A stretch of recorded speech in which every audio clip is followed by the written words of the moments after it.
Please take it away. Great, thank you. Thank you all so much for coming. Last session of the day. I hope you've been having a good time. This will be hands-on, so don't get too comfy, but I hope that'll help with any afternoon slump that anyone's feeling. And I'm really eager to hear from all of you, is really kind of the main motivation. There's been such a range of experiences in the pandemic, but kind of more commonalities, I would say, in terms of themes than not. So we want to keep the conversation alive about what all of us have learned, how those experiences may differ, and what can we learn from each other, right? And bringing it right back to the core goals about why we do this work, as said, so centering those goals of access and fairness. So I'm pleased to be here with you all today. Just a little bit more about me. I'm a lawyer, a retired lawyer, I like to say. I've been in sort of the consulting and policy space for most of my career after practicing in the Manhattan Criminal Court at the very beginning of my career. So I'm from New York City, but I work all over the country, mainly outside of New York, in fact, at this point, working with folks like all of you, in fact, some of you in particular, on basically designing and implementing creative solutions to the problems you have. And often, as this title suggests, kind of making sure that we're centering that on fairness and doing it in an evidence-informed way whenever possible. So in addition to that kind of substantive emphasis on fairness, I'm also, in my role, I often get to hear from a range of people, right? And so I love bringing together the ideas that I'm hearing in El Paso, Texas, and Eugene, Oregon, and then matchmaking and saying, you guys are actually working on something really similar. And so I say that by way of background because really the idea for this session came out of a roundtable of State Justice Institute grantees, where there were about 10 of us all working on some aspect of courts' pandemic responses. So SJI funded a variety of projects. There were research studies, there were adaptations of training curricula, various things, the way courts were quickly adapting and trying to mine lessons during the pandemic about what they were doing. And I was asking SJI, I think, enough questions about what my peers were doing as they said, well, why don't you help us lead a roundtable on it? So we all came together, we shared lessons, and this is an extension of that conversation, really trying to broaden what have we all learned. So that's why we're here. So this begins already the moving part. So I'm going to ask you all to please stand up and come into this center aisle of the room. I know, this is real moving, and I apologize. And if you opt out, there's no judgment, that's fine. But come stand in the middle here.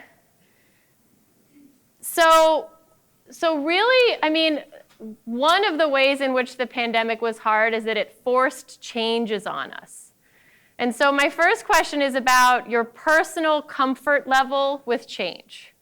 So I'm going to be on the end of the spectrum of I hate change. If you hate change, you just know that about yourself, you're going to consider me the one extreme end of the spectrum. If you're someone who thrives on change and you love change, you live for it, consider that door you came in through, the other end of the spectrum, and plot yourself along that line now. I'm just curious. And again, this is a judgment-free zone, but being quite resistant to change down here on this end, and very comfortable with change on the other.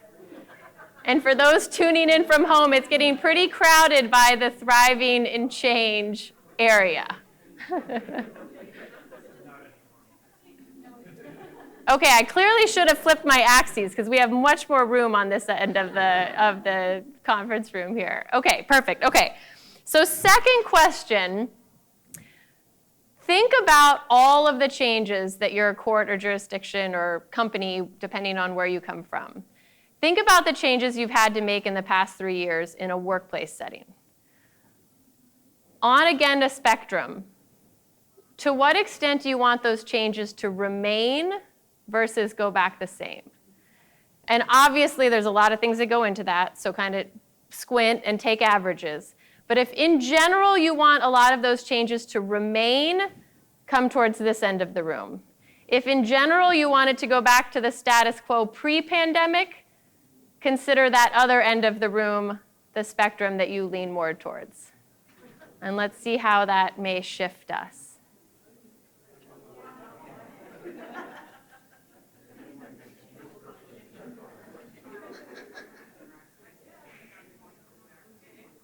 All right, we still got movement.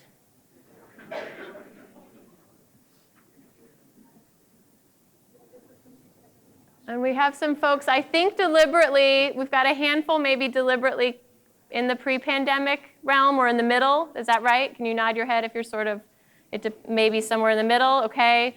And then a pretty good critical mass on the, we'd like a lot of the changes to remain. Because I'm short, I can't see. Is there anyone that's back towards the pre-pandemic? You'd like to kind of go back? Yeah, we've got about 2 or 3 back here. A few pre-pandemic status quo. Okay, perfect. Okay, go ahead and take a seat. That was our physical warm-up. Good work. So what I noticed is that perhaps not surprisingly, the innovators and change makers that make their way to the NACM conference pretty much like and thrive in change, right? So maybe that's even part of your job description, but it seemed like we had a lot of folks that are comfortable with change. I don't think anyone was at the end of the spectrum where they really resist it personally. And yet when we think about what that means now, right, are we going to pretty much keep things? Are we going to go back to before? Or are we going to even, there might be an option C, which I didn't offer you, but are we going to get change again and mine from what we liked about pre-pandemic and merge it with what the kind of have-tos were of during the pandemic, right, which might yield yet another round of change. So it's important to think about, I mean, obviously, not only ourselves, but I'm sure I don't have to say, it should go without saying, that the people you work with, too, are plotted along this spectrum. And probably certain people you work with would be on this end of the spectrum that they are resistant to change, right? We have a lot of that mindset in the legal field, without naming names or roles. There are a lot of folks, right, that kind of like the status quo. They like precedent. They like tradition. And so we've heard one of the themes has been how hard it's been to really get people out of that comfort zone to try new things. But I can tell that this group is not among that. Okay, so I have another interactive exercise. For the folks that are tuning in from home, these questions are online, and you can kind of play along from your living room or desk. So there's a bit.ly link here, bit.ly, bit.ly/NACM-LaGrada. So if you caught all that, or you can view the slides, please tune in. So for those of you in person, so I wanted to explore some examples, categories of pandemic responses, and again do some work to kind of plot how are we going to go about assessing whether or not we think this should stay. What did this do for us, right? And what I've heard is that there's often this sort of maybe overly simplistic binary kind of like, yes, we should keep it white, or no, we shouldn't, without really analysis of, well, what does that get us? What is it good at? What did it not do for us? And so what the hands-on part is getting to hear your feedback on maybe some of those variables of how these pandemic responses fared well or didn't. So we're going to go back to basics. I have literal hands-on tools, so forgive my, my anti-tech approach to this, but I figured it might be kind of fun. So we are going to be plotting things on a matrix, a graph. So remember back in, I don't know, 4th grade, right? So imagine a spectrum, and one of our axes is on efficiency, which is a value or a priority that I hear often discussed among court leaders. So this end of the spectrum, efficiency reigns, right? Pro-efficiency. This, something was very good at efficiency. Whereas the farther you go down this list, it worked against efficiency. You could imagine plotting something along this line. Whereas this line I put as our other axis, we're going to say quality. And that is deliberately vague because I want to unpack later in the session maybe what might go into quality. But for now, let's just take those two values, which hopefully are indisputable, meaning you probably care about both of them. But knowing that there are lots of other values we could have included here, but just hopefully you can suspend your imagination on those others for at least this exercise, and we'll think about these two values. Okay, so what we're going to do is I have some groups of types of pandemic responses, and you are going to pick a group and then kind of vote on it, of what you think, how you think this pandemic response went, either in your jurisdiction or just generally. So here's an example of a group. So on one is virtual arraignments. Do we think how we handled handling of arraignments virtually, do we think that improved efficiency or decreased efficiency would be one item? And do we think it improved quality or decreased quality would be another. So let's say you think it improved efficiency and it improved quality. You are going to vote. I'm fearing that this is too complicated. Are you guys with me? Okay. If you thought that it improved efficiency and improved quality, you are going to take the same color sticker and put it in that quadrant. Yes? I see nods. Hallelujah. Okay. And then the other page you might have, the other color you might have in this group is time certain or self-scheduled calendaring, right? Like you let litigants pick their own time, or instead of having a one calendar call, you now let them choose 9, 10, or 11, or 9 or noon, something like that. And you would again think, well, maybe you think that that actually decreased efficiency and decreased quality, and you would put your sticker over here. Yes? You with me? Okay. So the next convoluted part of this, but I'm going to reward you with chocolate, there is chocolate up here, is you're going to have to commit to a group. So think about which ones you want to come to, and then I will leave out the paper and you can find. So there are these two I just told you. So if you're interested in weighing in on these, you're going to come up and you're going to get a dot of each color. Yes? Okay, that's right here. If you are interested in weighing in on more court date reminders and more remote or asynchronous training for court professionals, you're going to come get those. And then only if you're feeling really sharp, because there's 3 in this section, so you have to remember 3 things of what your colors are.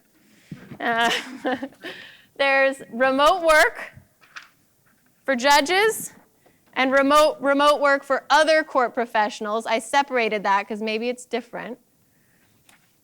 And then last but not least, virtual appearances for cases other than arraignments. That's a big bucket, but I wanted to pull out arraignments for reasons I'll explain. Okay, deep breath. I think we can do this. Any questions before you come choose your sticker colors? We're only evaluating efficiency from the court's point of view. Oh. You may do it from what, so the question, go ahead. So the question is, are we only evaluating efficiency from the court's point of view? No partners, no litigants. You may interpret the question how you like, and I will look forward to That's a typical lawyer answer. Thank you very much. And I look forward to discussing after. That will be key to our discussion after. Thank you. All right, any other questions? If you leave now, I won't be offended. But if you're willing, come on up. So you're going to have to stand up again. I'm so sorry. Come on up. Have a piece of chocolate. And grab your 2 or 3 stickers, depending on what you need. Should I just rip this off? Is that fine? Yes, perfect, yeah.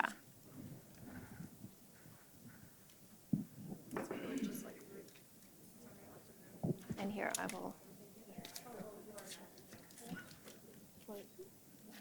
And the poster board is here, so that'll be our bottleneck, but it'll give you time to think, maybe. Sure thing. And again, for the folks listening at home, I hope the website is working for you. Anybody else need? There you go.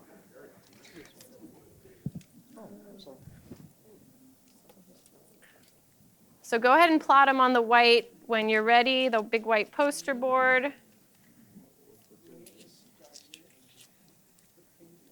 And if you really want to participate more than once, that's fine. Just do a different color. Purple and green, anybody? Training and court date reminders? What do you need? These ones? There you go.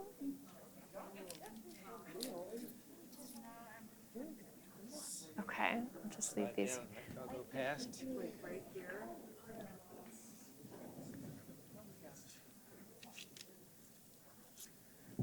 Oh, the early results are very interesting. Just to tease the people at home.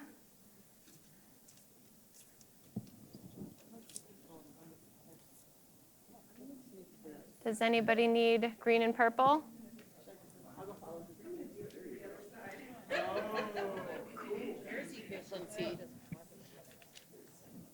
Oh, that's brilliant. Good, thank you. Red and yellow, anybody? Chris? Sure. Thank you.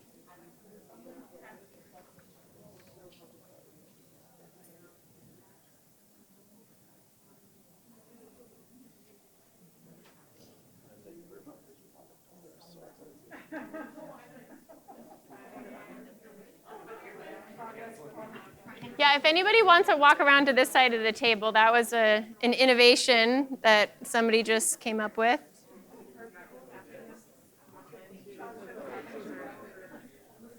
No, we're going to have to add theirs later. I wasn't clever enough to figure out how to do it live altogether.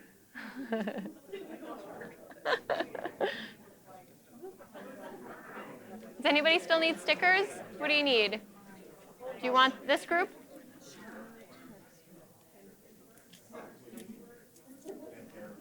Are you guys looking for this group as well? I'll make more dots here. Oops, excuse me. Blue, pink, orange. Oops. I took the whole sheet of dots.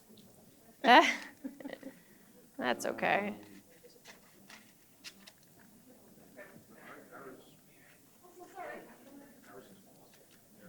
All right. Sure. Thank you.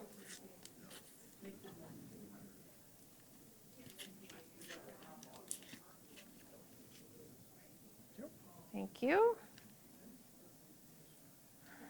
All right, thank you to everybody who did it, and we'll just give these folks another minute. You interested in this grouping? You got them? Let's take these.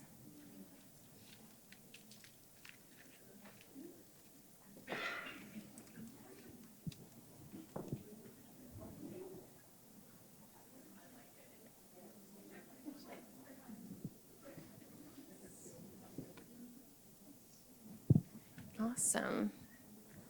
Thank you. Anybody still need chocolate? I'm a pretty good throw. Well, I probably won't. No?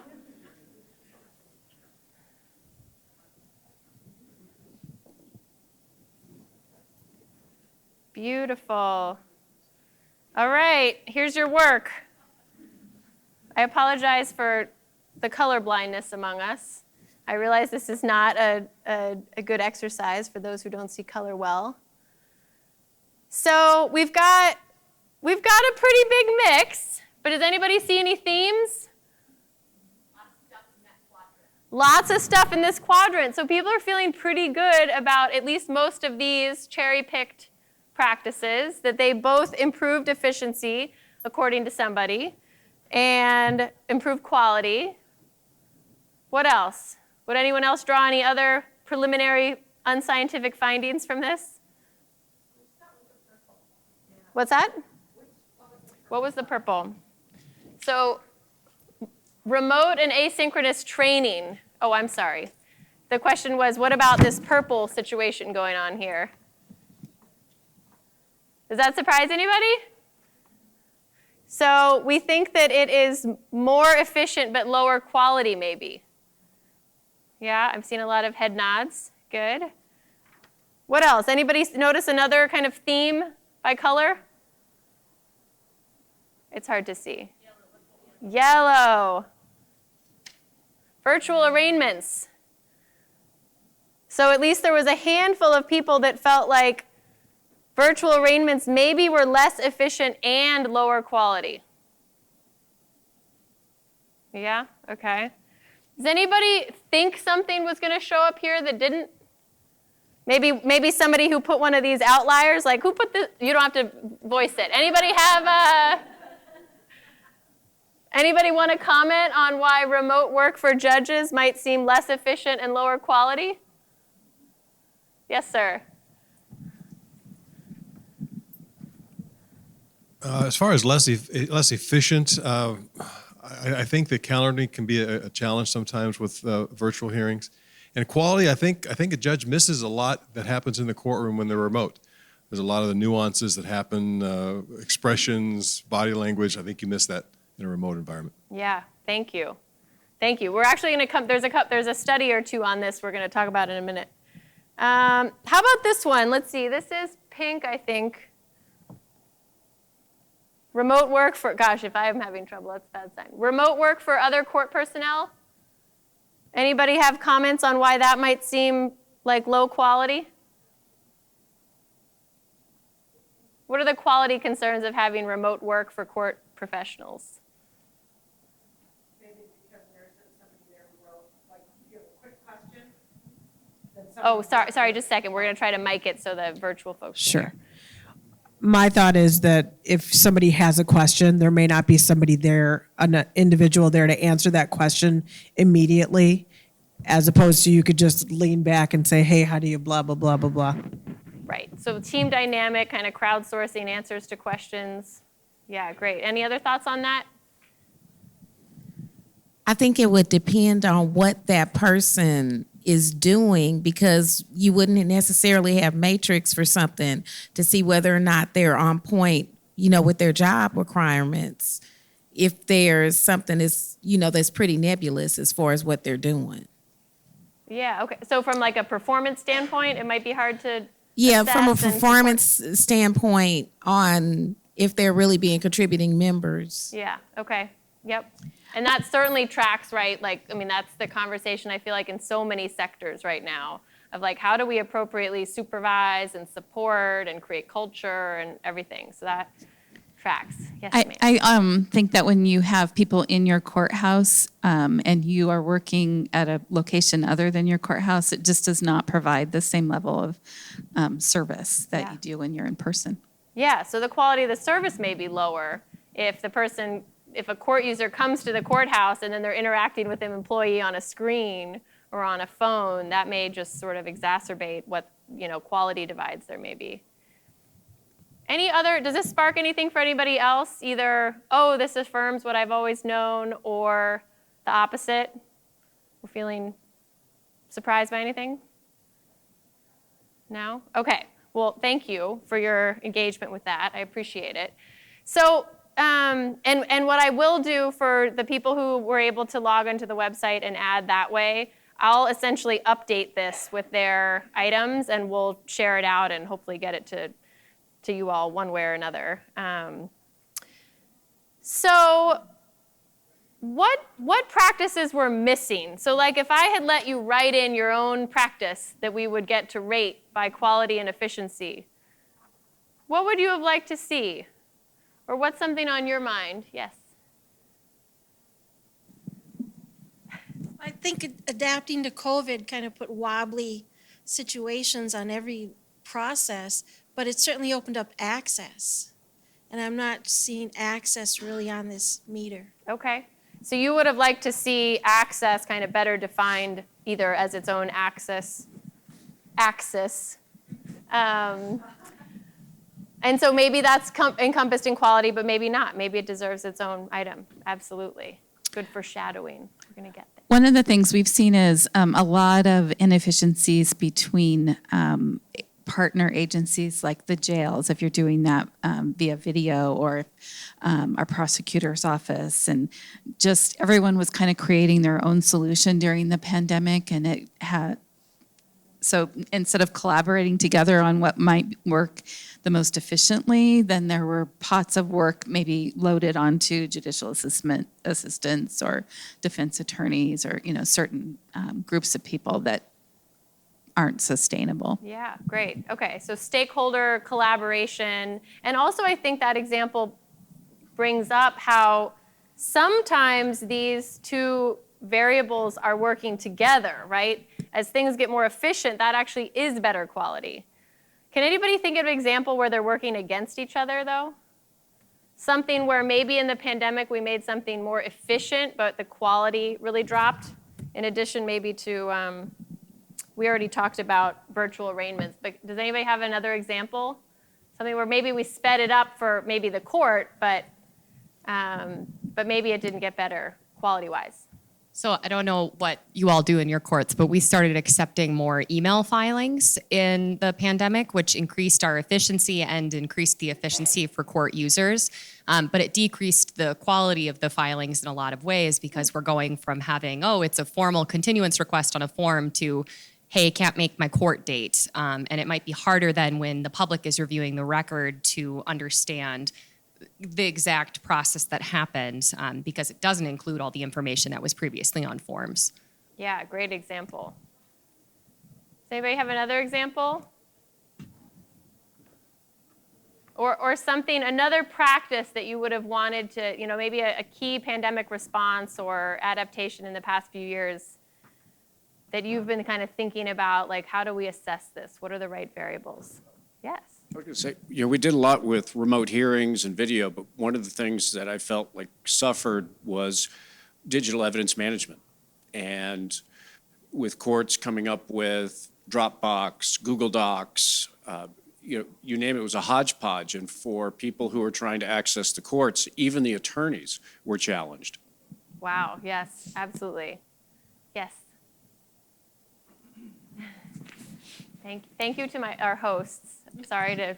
I think one of the big things to evaluate is we may have seen more efficiency and better quality, but the technology changed and the amount of work that was then put onto staff to learn new technologies and navigate in what is already an overworked, overloaded system needs to be evaluated and maybe isn't shown in statistics and data like weighted caseload or that sort of thing. So I think that's something that's not really thought about. It's like, we like this new efficiency, we want to have it, but yet we're not calculating what the change in technology creates to the staff. Yes, thank you so much for naming that, because I think it also, kind of like our earlier question, you have to really unpack what do we mean by efficiency and for whom? So maybe the case gets developed more quickly, or maybe we can schedule cases more efficiently. But if the work input needed for that is actually higher or different or harder, then yeah, efficiency maybe is sort of too simplistic of a label. Yes.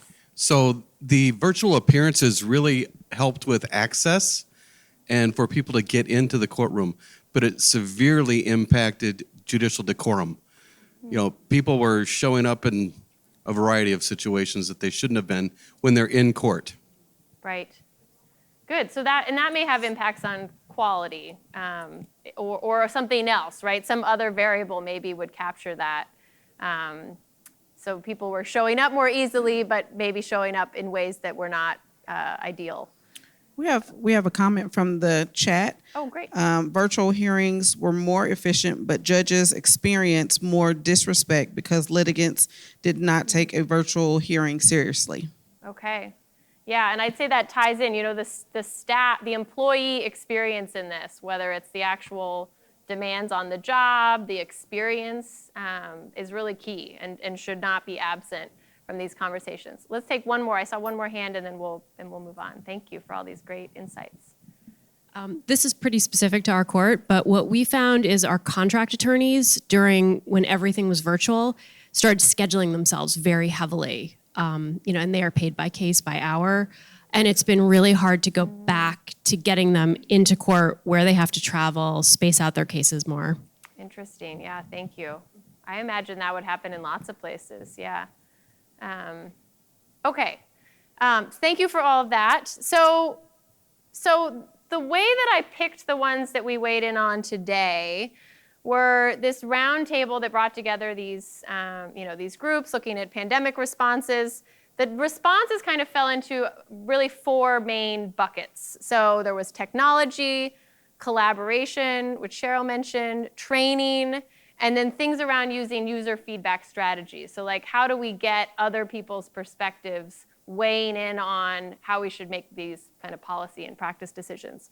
So these aren't exactly types of responses, but they're sort of like themes or tools or ways to look at them. And they really all tried to get at least some of the dimensions around, efficiency or quality, including access, fairness, et cetera.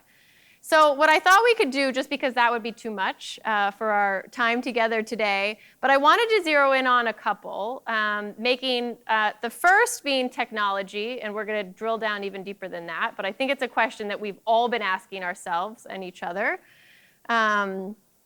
And then the second is user feedback because it's my pet favorite, because it really zeroes in on how do we get the most perspectives contributing to this question, including court users. And this is pretty novel in many places, but I'm here to tell you it's doable, and we can talk more about it offline. And again, how are we going to get sort of organized or strategic around balancing or weighing all of these priorities, instead of just making it sort of a presumption that it's like from court leadership's perspective, or from the judge's perspective, or from lawyers' perspectives. How do we really get specific about what we mean by those priorities and who do they belong to? Okay, so technology, the question I wanted to boil down just very simply is, are we going to keep Zooming or not, right? Everybody seems to be debating about this. And actually, just the other day, a judge that I met, I think I've only talked to her a couple times, but she called me and she just needed to vent about how frustrating it is that virtual court may be going away, because she just really likes it. And there's this, you could tell that there was just this real discourse that is active in her court, and there were some strong proponents to bringing people back in person for kind of quality arguments maybe. And she felt like she was among the minority of saying like, but it's not that much, the quality maybe isn't impacted, et cetera. I think we've all been there. So I wanted to see if we could kind of look through what are some of the latest experiences and ideally studies looking at this question. What happens when we assess to Zoom or not to Zoom? And so some questions we might ask are, well, what do judges think about it? Do judges want to keep it? And why do they want to keep it? What do they articulate about why they like it? We might also ask court managers what they think. That's a nice idea. Why do they want to keep it? And what do their staff think, right? What are the sort of management and operations impacts of that? And then also, of course, do lawyers want to keep it? Why do they want to? Maybe it comes down to billable hours, or maybe it's some other things, right, that we need to understand. And then definitely adding a question that I think historically has either felt too hard to tackle or maybe not important enough. I'm not sure.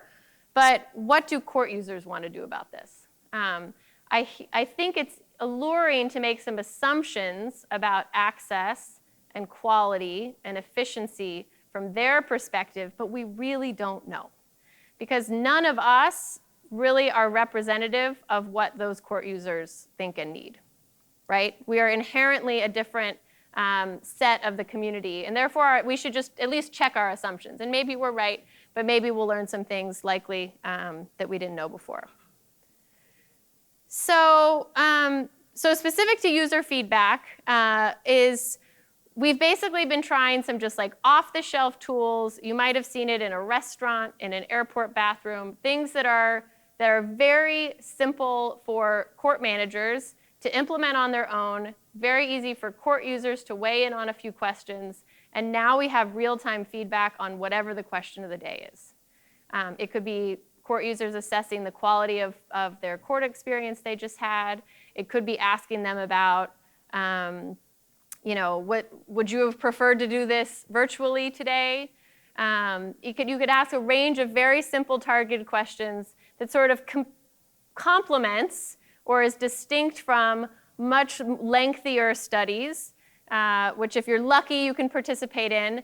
But the honest truth is that most of us can't do a comprehensive study every year to assess practice, right? They're expensive, et cetera. And so these are the types of tools we use. We put them in court staff email signatures. We put signs around the courthouse with QR codes. And then we had these very durable iPad stands where you'd lock a tablet in a stand and people could answer simple questions. And I'm pleased to report, just because I know at least one of you is thinking it, that none of them have been stolen yet, so or broken, which is kind of amazing. So anyway, so that's an example of some of the strategies we've used user feedback-wise.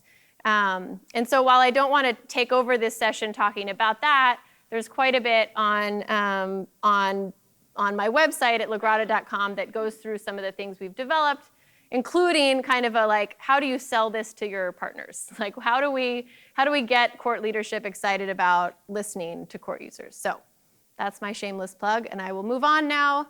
So in asking the why question, why do we have these preferences? They've already come up, some of these, right? So we could talk about efficiency, we can talk about quality, but what about within quality if we looked at things like fairness? Does anybody have ideas of how we measure fairness?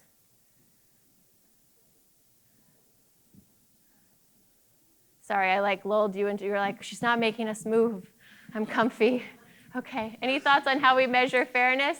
It's Yes. Commonly it's elements of, feeling that you've had an opportunity to be heard. At least that's the procedural justice component that you most often hear about. Yes, absolutely. So feeling like you've been heard is a research-based dimension of perceptions of fairness. Excellent. I think I heard another procedural fairness vote over here. Other ideas or specific questions? What would you want to know whether or not fairness is happening in your court?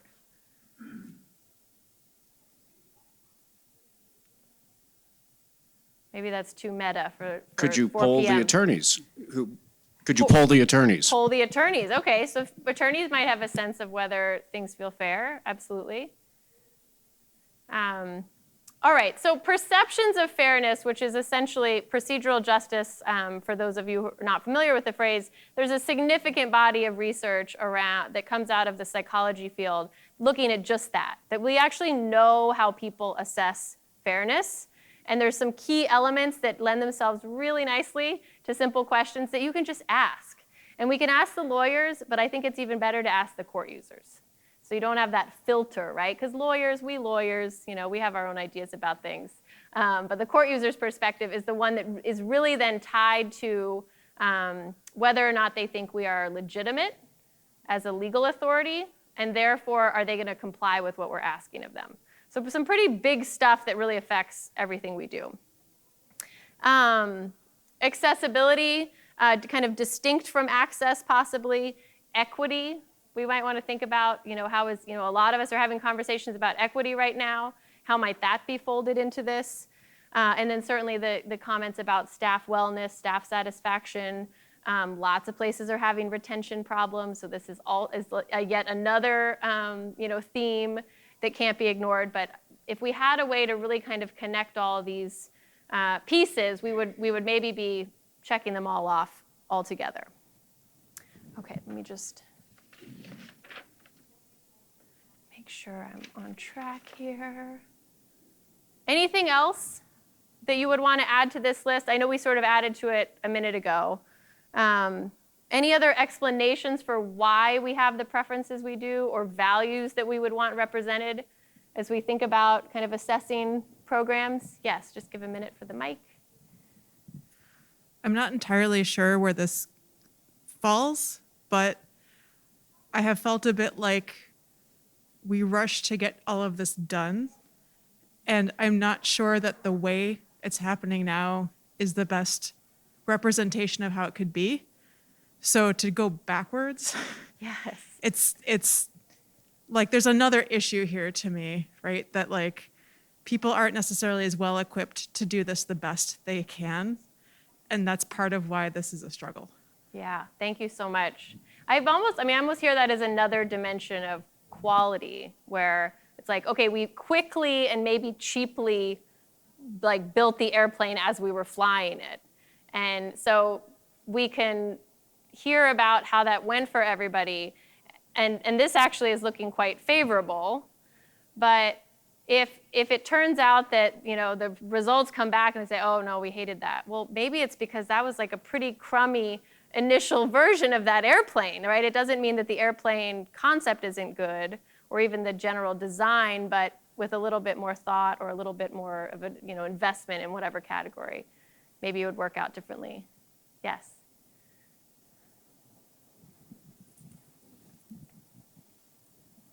I was just going to say, I think one method might be to introduce choice. And so this doesn't have to be a mutually exclusive thing, in that if you offer a virtual arraignment or an in-person arraignment, then that really speaks to accessibility or access to justice, because we're meeting people where they are.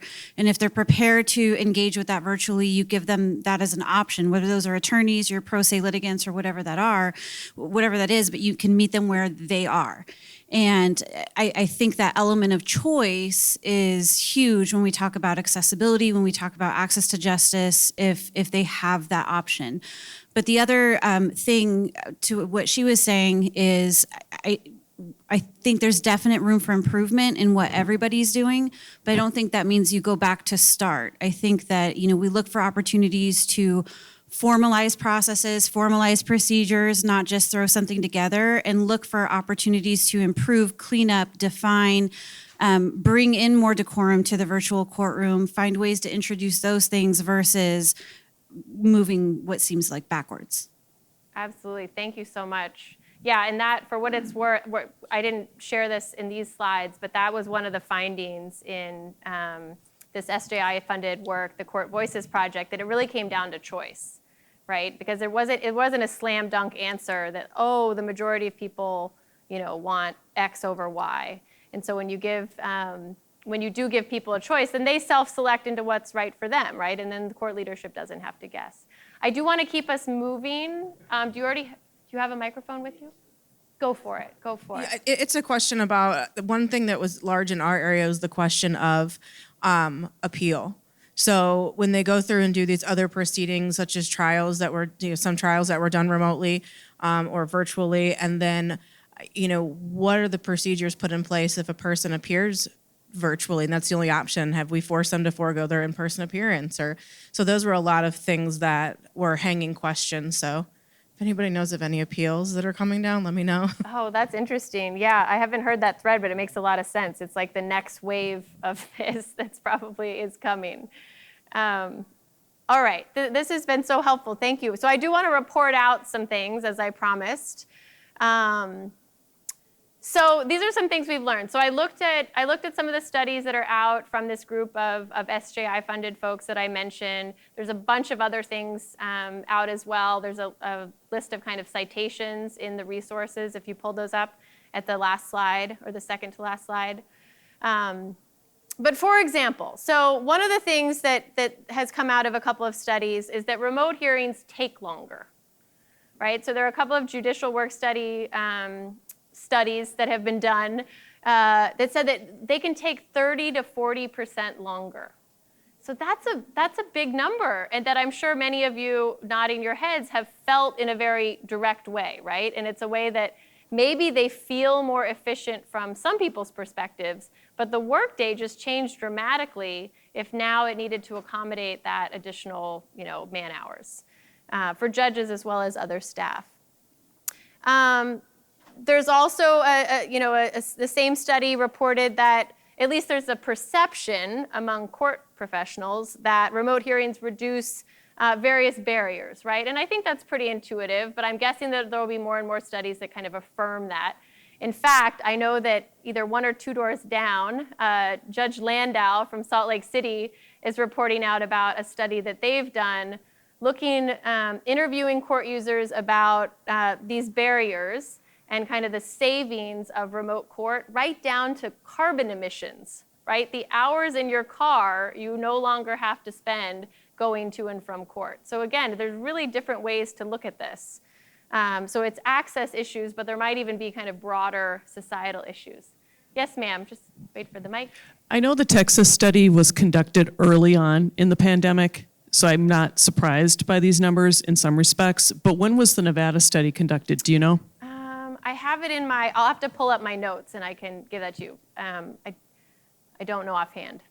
Good question though. And you're right, and I think that's another variable of kind of what we were just talking about, is that maybe the 2020 version of this stuff looked pretty different than the early 2022 version of it, or what may be starting to be studied now, right? We've ironed out some kinks, we've maybe trained up staff, so it's a great point.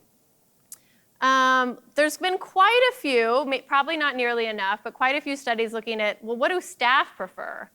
So there's a Berkeley Research Group study said that in general, there's sort of efficiency preferences, certainly by lawyers. This study also looked at expert witnesses, which is interesting. So that's like one subset, perhaps. Our court user, our Court Voices project talked to staff and judges across 12 different sites about what their preferences were, and it was sort of, you know, it's a mixed bag, right? It isn't binary. There were some things about it that felt good. There were some parts about it that made them uneasy, right? New skills they were being asked to use at work. And then last but certainly not least, there's a couple of studies out of the major cities of New York City and Chicago showing that remote hearings may actually reduce the quality of arraignments, hence my singling out of virtual arraignments. But at least there, it showed a direct impact on bail decisions being less favorable. And one study was able to zero in on the disproportionate impact on non-English speakers. So again, to me, this highlights a sort of overwhelming number of variables that really we need to be figuring out how to organize our thinking around on this, down to things about kind of actual case outcomes that are being impacted perhaps by these settings, as well as, you know, the range of experiences of all these other players. Okay, so a little quick game. Does anybody recognize the format of this game? Okay, I wish I could make it flip. I don't know how to do that, but the answer will appear. Okay, so the question is, so in our Court Voices project, we used those court user feedback methods that I showed you, so the iPad, we had links, and no two courts were the same in what they used, but in general, most of the courts were asking people in person some questions, right? If they had in-person court operations during the time, we were asking them. And this was happening at the end of 2021, beginning of 2022. Okay, so I want to get you to weigh in on this, to get your votes. Okay, so among our 12 sites, the ones that asked their in-person court users, do you prefer in-person court over remote? So the context matters. So these are people in the courthouse answering this question. You with me? Okay. So stand up if you think that at least 75% of people in at least one court said they prefer in-person over remote. Yes? This is the public. These are litigants. These are court users appearing in court. Does anyone think there was at least one court where at least 75% of people said, I prefer in person? Hold that thought. I'm not telling you more. I know. There's too much to think of. Okay, great. Stay standing if you're willing. Okay, stand up if you think there was at least one court where half of people prefer in-person over remote. Do we have anybody still sitting? I think so. Okay. Stand up if you think, of those still sitting, stand up if you think there was at least one court where a third of people preferred in-person over remote. I see at least one holdout. She's like going for broke here. Okay, what would be your number? What's your percentage? What do you think would be the percent of people who prefer in-person over remote? 15%, I heard from the front here. I can't see others. Okay, so if you think 15% go ahead and stand up. If you think there was at least one court where there was, I know, sorry. Is anybody still sitting? Okay. So, you can't make this stuff up. So we had one site where 15% of, and you can sit down. What I'm gonna reveal is you're all right. All of you. If you stood up, you're right. So 15% of people at one court said they prefer in person. Another court, it was a third of people. 2 more courts, it was half of people. And 2 more courts, it was between 75 and 80% of people prefer in person. So the question, which my friend here flagged for us, and I'm sure you all were thinking, well, what kind of court? What were they there for, right? It matters, it depends. So this was, I think we are just starting to learn how to do this, to feed this kind of information into leadership decision making, right? So that we don't have to guess, because honestly, all of your guesses were right in a way, but also probably not helpful locally, because the local context of this and even the what types of dockets context really mattered in this sense. So I think it should bring a kind of, we should all continue to be curious when we read these studies to say, well, what kind of jurisdiction was that? What kind of dockets, et cetera? Because there really is a range of experiences happening. Okay. So I want to get to Q&A, so I'm going to kind of scoot through this. But there was a Thomson Reuters study, among others, that tried to get at whether access to justice has increased, decreased, or about stayed the same. And we asked a similar question among the court professionals working with us in these 12 pilot sites. Anyone have a sense? Who thinks that the most common answer was that access to justice increased? Many of you, it looks like, most of you. Does anybody think it decreased? Access to justice decreased? I see a head nod. I do think there was a period of time where... Oop, just a second, let me get a mic for you. There was a period of time where courts were closed trying to figure out what to do, and there was a lack of jury trials that happened, and so that could be perceived as a decrease. Okay, so maybe decrease in some ways, like specifically jury trials, or these sort of temporary closures that maybe happened, especially in the beginning. Okay, anybody think it just kind of stayed the same, or like there was sort of these, like it was a wash, some things got better, some things got worse? Yeah, some. So this is a more optimistic bunch than this study talked to. So at least in the Thomson Reuters study, about a quarter felt like access to justice decreased. Another, a third felt it stayed the same, and then a sort of more modest 42% thought that it actually increased. So again, I don't think this, their views versus our views, I think we're kind of all right, but it really depends on, well, what are we putting into that question? What do we mean by access to justice? And if we're just asking court professionals, are we really getting the full picture? Or does it matter? Or when you ask a group of optimistic, conference-going, court leaders, maybe they have a different view of it than this other group. So we really have to matter. We really have to look into it to tell what matters. So unfortunately, the big finding so far is that when it comes down to improvements to access and fairness, I think the results are kind of mixed at best. There are some studies that document that, in terms of virtual appearances, that communication, body language, these things that we know are key to procedural justice, communication strategies, we know they are inhibited in a virtual context. So there's sort of some assumptions that it is likely then that procedural fairness is diminished in those contexts. At the same time, there are other studies showing that maybe remote hearings improve opportunities for voice because of the digital tools that are available in that way, right? Maybe people are more likely to feel like they were heard if the calendaring is different. Like maybe they feel more rushed if they have a specific time that they're showing up. Maybe the judge is better able to control the courtroom with mute buttons, therefore allowing litigants to feel they have a voice. That sort of is a hypothesis that I don't think has been well tested yet. In terms of access to justice, there was a Stanford Law School study, at least asking criminal defense lawyers, so that was a suggestion from you all. At least they felt like access to justice had certainly decreased. So it depends on who you ask, right? And here they are quite close to their clients and their clients' experiences, so perhaps that's a good proxy.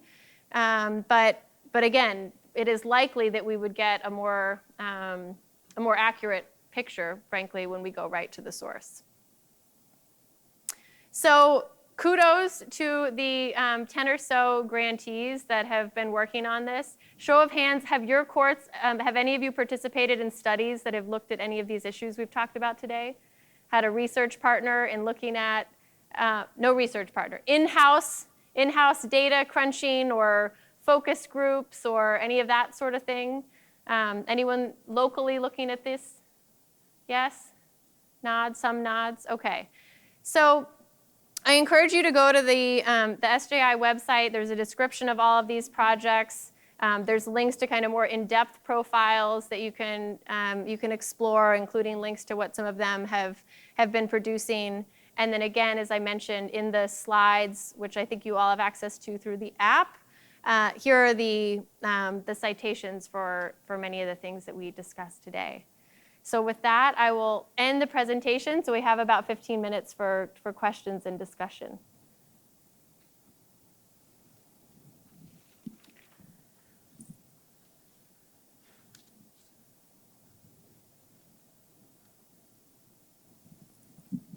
Have you looked at any of this, like by case type, like for like civil cases are going to be very different from criminal cases, dependency cases, and family law? Yeah. So they're yes and no. So there are studies that have sort of zeroed in by case type, and those are ongoing. So for example, there's I'm helping with a project looking at family court cases in Salt Lake County, and we're asking very explicitly remote or in person, and what do we think are the differences? We're observing, we're getting feedback from court users, and then there's like an administrative data component as well. So we'll know in that context.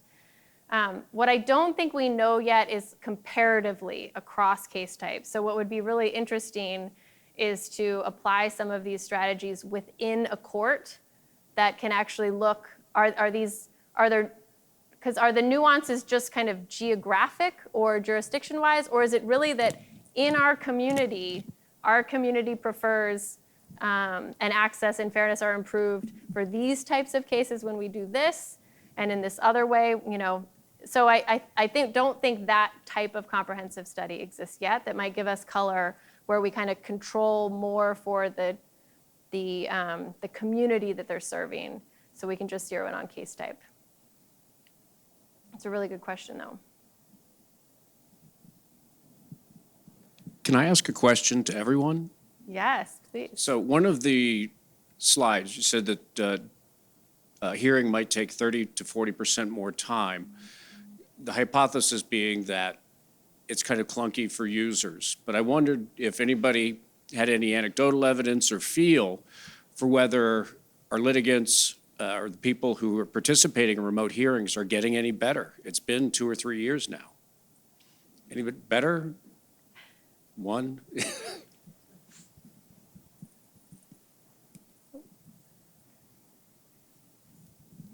It occurs to me part of it may be that hearings take longer because more people are showing up, and you have fewer default hearings. That's really interesting. But could I make a comment also on the observation you had about body language and observing witnesses? I talked to a judge fairly early in the wholesale shift to remote hearings about, assessing witness demeanor and the like. And he said, it's interesting. He didn't say it was better or worse, but he said it's very different. When I'm on the bench, I'm sort of above and to the side of the witness. And, it's really a different view. On the other hand, remotely, they're right in front of me, in the screen, sort of full on. And I learn a lot also, he said, from seeing how other people react to testimony. And he also said, I learned that I don't really have as good a poker face as I thought I did. I think we've all learned that last part in all these years of Zoom. Thank you so much for that. That is interesting. I have a question too about surrounding, or just a thought. You know, we're taking longer, but perhaps we should be. I think we've been cramming more and more and faster and get more done, and you know, we have to meet timelines. But the question is maybe the use of Zoom and remote and the slowing of it down creates better systems that you actually are spending the appropriate amount of time instead of just saying, you know, it's a cattle call, get through, that you're having to pause and stop. And that's a change that we have to adjust to, you know, and it's a positive change, even though it may feel worse quality and less efficient, but in fact, it may be better. Yeah, I love that. And I do think that's come out of these projects, that comment. I mean, and even, I'm looking for my visual aid. I mean, you know, not having the cattle call just in terms of how things are scheduled, you know, I know is among the painful discussions happening right now, because this has distorted the workday. And there were some nice things about you just keep eating cases until they're done, and then you're done, right? Whereas now I've heard from a lot of judges, it's like, well, we hear it, but then if the 9:20 case is in here, we just sit. So now I've got 10 minutes, I'm just sitting. And then I have to go to, you know, and then we wait for the 9:30. So there are pain points, but maybe to worthwhile benefit. It's a really great point. Was there another hand? I imagined it. Yes, sir. I think. Hello? Yes. Okay. I think one of the points that we've sort of been getting at, Michael started us in that direction, is that there's a lot of potential for technology, but to the degree that we sort of jumped into things with the best we had available, we aren't at the best possible uses of the technology yet and haven't done the experiments yet to figure out what's best in certain contexts. I know one of the problems with remote proceedings is that broadband is not equal for all possible users. And that is something that can lead to less desirable results for some participants simply because people may not be able to hear them, or they can't hear well, or they have to shut off their camera in order to have the bandwidth for somebody to be able to hear them. And those are things that hopefully we can improve on over time as broadband gets extended further into various communities, or the cost is reduced where it's ridiculously expensive in some urban areas, usually for the minority population. But anyway, we shouldn't give up on these things. We should keep pushing them and not give up simply if it's less efficient right now. Yes, thank you. And I wanted to go back to the comment about appearance rates. Does anybody know whether their appearance rates improved or not during the pandemic? Raise your hand if you know, you've looked at the data and appearance rates went up in the pandemic. Okay, and put your hands up. Raise your hand if you know they went down. So a few. So a little lopsided, at least among those who were able to look. And sometimes that data doesn't exist.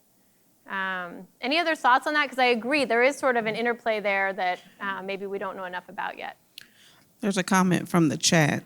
Oh, just, is it on this? Otherwise, maybe, did you want to respond to this? No, it was a little tangential. Okay. Go ahead. Go ahead, Christy, thank you. Courts with mass hearings will have all the litigants sit and wait in the gallery until their case is called. Now the court often has to wait for the litigants. This changes the perspective on the question, more efficient for whom? Yes, exactly. Thank you. All right. Yes. So I'm from Maine. We have a lot of really rural areas, and we've had a lot of difficulty hiring and keeping security personnel. So back before the pandemic, if there was not a court in session, or even if there was, sometimes we didn't have anyone at entry screening.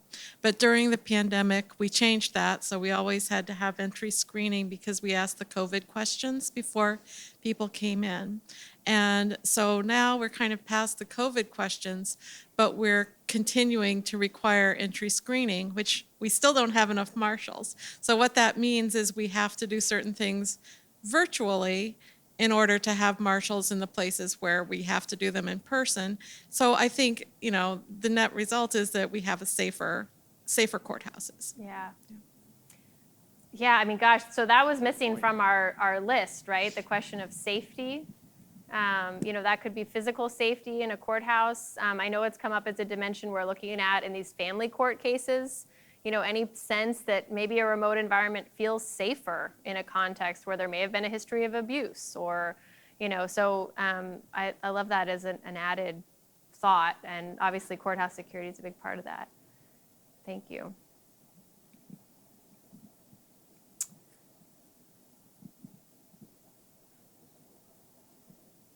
I was going to say, another place that virtual has been incredibly helpful is language access for limited English proficiency. So in El Paso is a huge problem, and we're able to focus our interpreters. They're able to do simultaneous translation through the Zoom feature. We're slowed down a little bit explaining to people how it works, but it actually really helps speed things up, allows us to use our interpreters much more swiftly. So that's been something I think has been very helpful from a fairness perspective. Nice. And those are off-site interpreters kind of zooming in from somewhere? Well, actually, we have 5 full-time interpreters that work for us. Okay. And then we actually have to hire contractors on top of that. So. Interesting. Have any of you used off-site remote interpretation or developed that? Maybe you used it before, but is that a relatively new practice? How's that been going? Yes.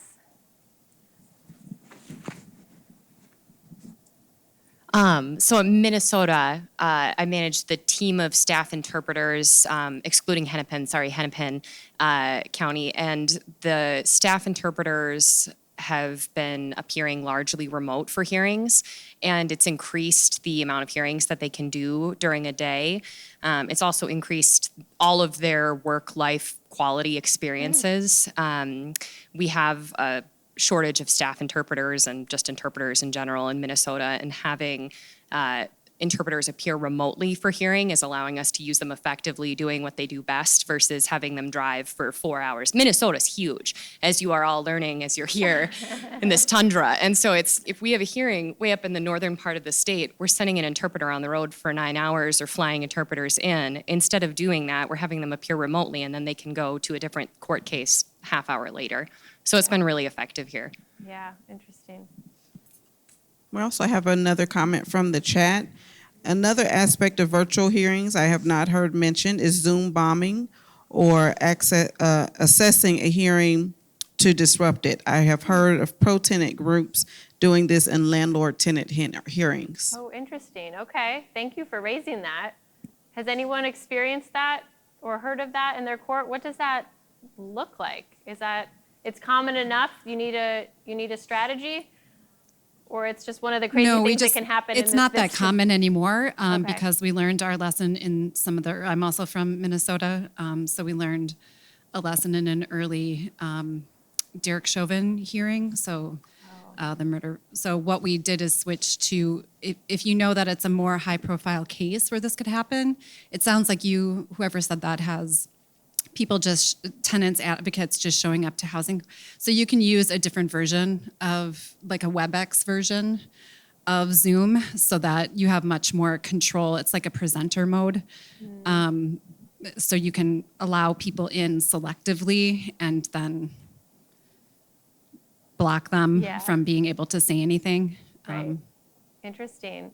Well, and I'll say, that is interesting and maybe rare, but enough of a problem that it really requires some attention and forethought. I'll say that what I've noticed on the other end of that spectrum, observing virtual hearings, is that now, whereas pre-pandemic in an in-person courtroom, you could have some poor soul sitting in the back thinking they were in the right place. And only when they are the only person remaining does anyone figure out that they're in the wrong spot, right? Whereas now I've noticed and observed in a virtual setting, it's there, you can see the list of names, or, you know, iPhone caller 6, can you please let us know your name and what you're here for? So that's a little maybe on some other, you know, kind of a similar challenge, but actually, you know, to the court user's benefit, I think. But again, that's a job that didn't exist before, right? That potentially that job could also exist in an in-person courthouse. We just, you know, maybe didn't do that before.